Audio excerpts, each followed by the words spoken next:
नमस्कार, जियो politics UPSC पे आप सभी का स्वागत है। रिसेंटली न्यूज निकल कर आ रही है गल्फ कंट्रीज से, जहां पर यह बताया जा रहा है कि यमन में हूती रिबल्स के पास हाइपरसोनिक मिसाइल की टेक्नोलॉजी आ चुकी है। जी हां, ये न्यूज रिपोर्ट किया जा रहा है रसिया की मीडिया के द्वारा, जहां पर यह बताया जा रहा है कि हूती रिबल्स ये क्लेम कर रहे हैं कि उनके पास अब हाइपरसोनिक मिसाइल है जो लगभग 8 मैक की गति से ट्रेवल कर सकता है। इसके अलावा एक महीने पहले ही हूती रिबल्स की तरफ से ये बयान आया था कि जो रेड सी में युद्ध चल रहा है, जो मर्चेंट शिप्स के ऊपर अटैक चल रहे हैं हूती रिबल्स के द्वारा, वो और ज्यादा बढ़ेंगे और हूती रिबल्स आने वाले कुछ ही दिनों में दुनिया को सरप्राइज करने वाला है। यानी रेड सी में जो क्राइसिस चल रहा है हूती रिबल्स और सोमालियन पायरेट्स के द्वारा जो मर्चेंट शिप्स के ऊपर हमले किए जा रहे हैं, आने वाले समय में उनमें कोई कमी नहीं देखी जाने वाली है, बल्कि ये और ज्यादा बढ़ने वाले हैं। और अब ये जो रिपोर्ट आई है कि हूती रिबल्स के पास हाइपरसोनिक मिसाइल आ चुकी है, तो ये इस पूरे प्रॉब्लम को और ज्यादा बढ़ाने वाले हैं। तो समझते हैं इस टॉपिक को इस वीडियो में डिटेल से कि हूती रिबल्स के पास किस तरीके से, कहां से ये हाइपरसोनिक मिसाइल की टेक्नोलॉजी आ सकती है,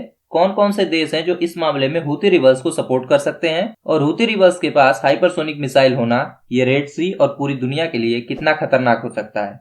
लेकिन आगे बढ़ने से पहले यदि आपने अभी तक हमारे चैनल को सब्सक्राइब नहीं किया है तो हमारे चैनल को सब्सक्राइब करना ना भूलिएगा, साथ ही साथ बेल आइकन को भी प्रेस करना ना भूलिएगा। तो सबसे पहले समझिए कि रिसेंट में क्या डेवलपमेंट हुआ है कि हूती रिबल्स रेड सी में मर्चेंट शिप्स के ऊपर अटैक कर रहे हैं। साथ ही साथ हाल ही में सोमालियन पायरेट्स भी इसमें एक्टिव हुए हैं। तो ये सब कुछ शुरू होता है 7 अक्टूबर 2023 से, जहां पर हमास के द्वारा इजरायल के ऊपर एक आतंकवादी हमला किया जाता है। इसके जवाब में जब इजरायल के द्वारा हमास पर हमला किया जाता है और जो उसके बाद इजरायल और हमास वार शुरू होता है जो लंबे समय से चल रहा है, इसी बीच में हमास के सपोर्ट में यमन के हूती रिबल्स आते हैं और वो इजरायल के द्वारा हमास के ऊपर किए जा रहे हमलों का विरोध करते हैं और इन सब के विरोध में वो रेड सी में मर्चेंट शिप्स के ऊपर हमले शुरू कर देते हैं। मिसाइल्स और ड्रोन के जरिए रेड सी में मर्चेंट शिप्स के ऊपर हमले शुरू हो जाते हैं और इस पूरे नेक्सस में सोमालियन पायरेट्स भी एक्टिव हो जाते हैं। ये जो रेड सी में हमले शुरू हुए हैं वो खास तौर से वेस्टर्न कंट्रीज के शिप्स के ऊपर हमले ज्यादा रिकॉर्ड किए गए हैं। रूस या चीन के किसी भी मर्चेंट शिप के ऊपर अभी भी कोई भी हमला रिकॉर्ड नहीं किया गया है।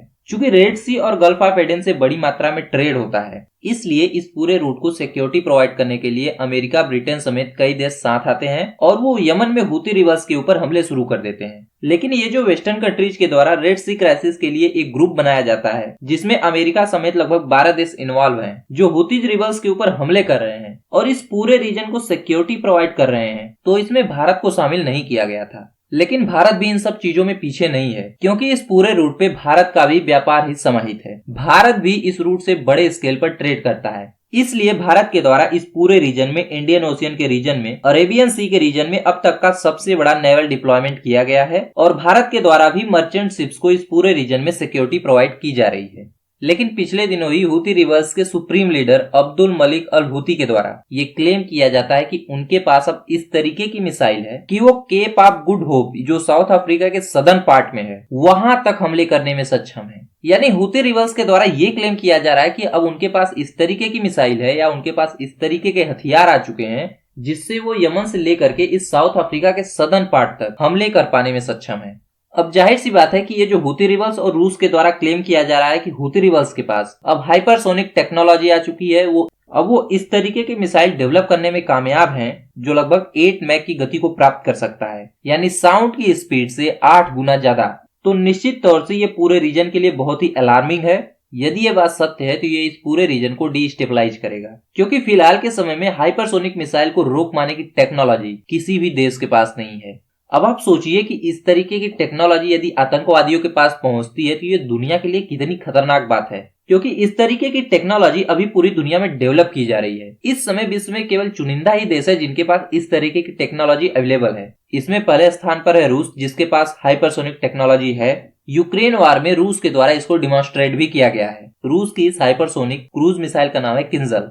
इसके अलावा चीन भी हाइपरसोनिक मिसाइल रखने का, हाइपरसोनिक मिसाइल को डेवलप करने का दावा करता है। चीन भी दावा करता है कि उसके पास डोंगफेंग 17 नाम का हाइपरसोनिक मिसाइल मौजूद है, जिसको चीन के द्वारा डेवलप किया गया है। अब ये जो टेक्नोलॉजी है चीन के पास, इसमें काफी संशय है, क्योंकि चीन से ज्यादा जानकारी सामने आती नहीं है और चीन जानकारियों को मैनिपुलेट करने में माहिर है। इसलिए चीन के पास ये हाइपरसोनिक मिसाइल की टेक्नोलॉजी है या नहीं, इस पर संशय बना हुआ है।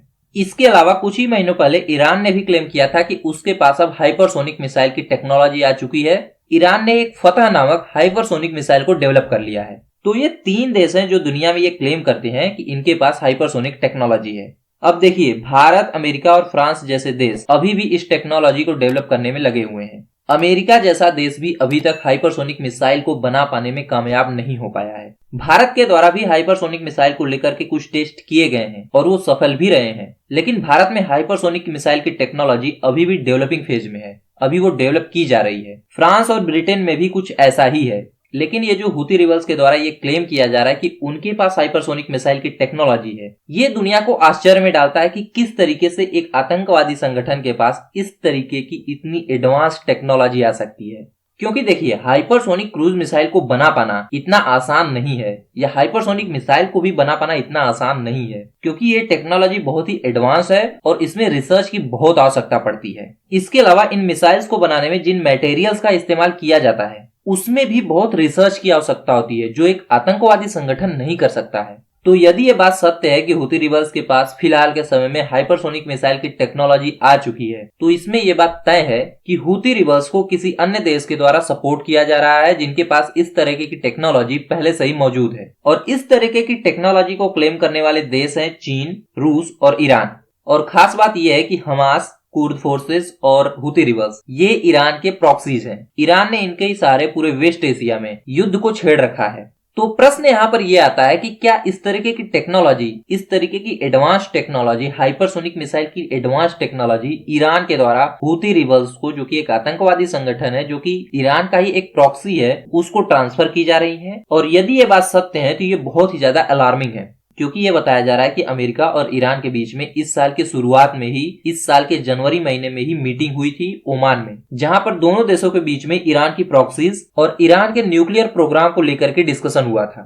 तो जाहिर सी बात है कि यह सब कुछ अचानक से नहीं हो रहा है। अमेरिका इन सब चीजों को लेकर के काफी अवेयर है और इन्हीं सब चीजों को रोकने के लिए शायद ईरान के साथ अमेरिका की ओमान में मीटिंग हुई थी। अब जाहिर सी बात है कि आप सोचिए, यदि हुती रिबल्स के पास इस तरीके की एडवांस टेक्नोलॉजी, हाइपरसोनिक मिसाइल की टेक्नोलॉजी आती है और हुती रिबल्स ये दावा कर रहे हैं कि उनकी ये जो टेक्नोलॉजी है वो दक्षिण अफ्रीका तक की दूरी तय करने में सक्षम है, तो ये इस पूरे रीजन में, अफ्रीका में, इंडियन ओशियन रीजन में, साथ ही साथ वेस्ट एशिया में कितनी तबाही ला सकता है।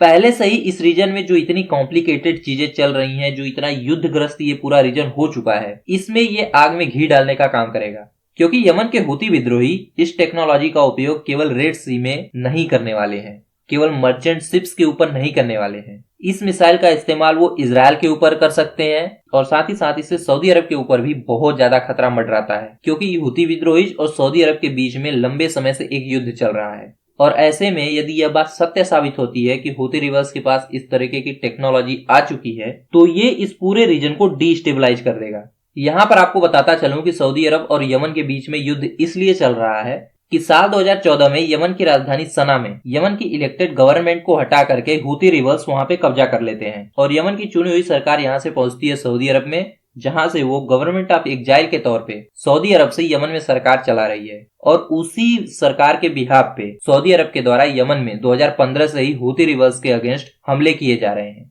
तो ये जो न्यूज है वो काफी अलार्मिंग है। हालांकि अभी तक किसी भी ऑफिशियल सोर्सेस से इस बात की पुष्टि नहीं हो पाई है कि क्या सच में हुती रिबल्स के पास इस तरीके की हाइपरसोनिक मिसाइल की टेक्नोलॉजी आ चुकी है या नहीं।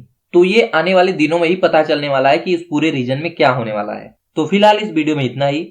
हुती रिबल्स के पास हाइपरसोनिक मिसाइल की टेक्नोलॉजी का मौजूद होना, इस पर आपके क्या विचार है, कमेंट करके बताइएगा। साथ ही साथ इस तरीके की टेक्नोलॉजी किस देश के द्वारा हुती रिबल्स को ट्रांसफर की जा सकती है, और जो भी देश इस तरीके की टेक्नोलॉजी को आतंकवादी समूह को ट्रांसफर कर रहे हैं, जो कई देशों की सिक्योरिटी को खतरे में डाल रहे हैं, उनके खिलाफ क्या कार्रवाई की जानी चाहिए, कमेंट करके बताइएगा। फिलहाल इस वीडियो में इतना ही। जाने से पहले इस वीडियो को लाइक, हमारे चैनल को सब्सक्राइब और बेल आइकन को प्रेस करना न भूलिएगा। मिलते हैं एक नए वीडियो में, तब तक के लिए नमस्कार।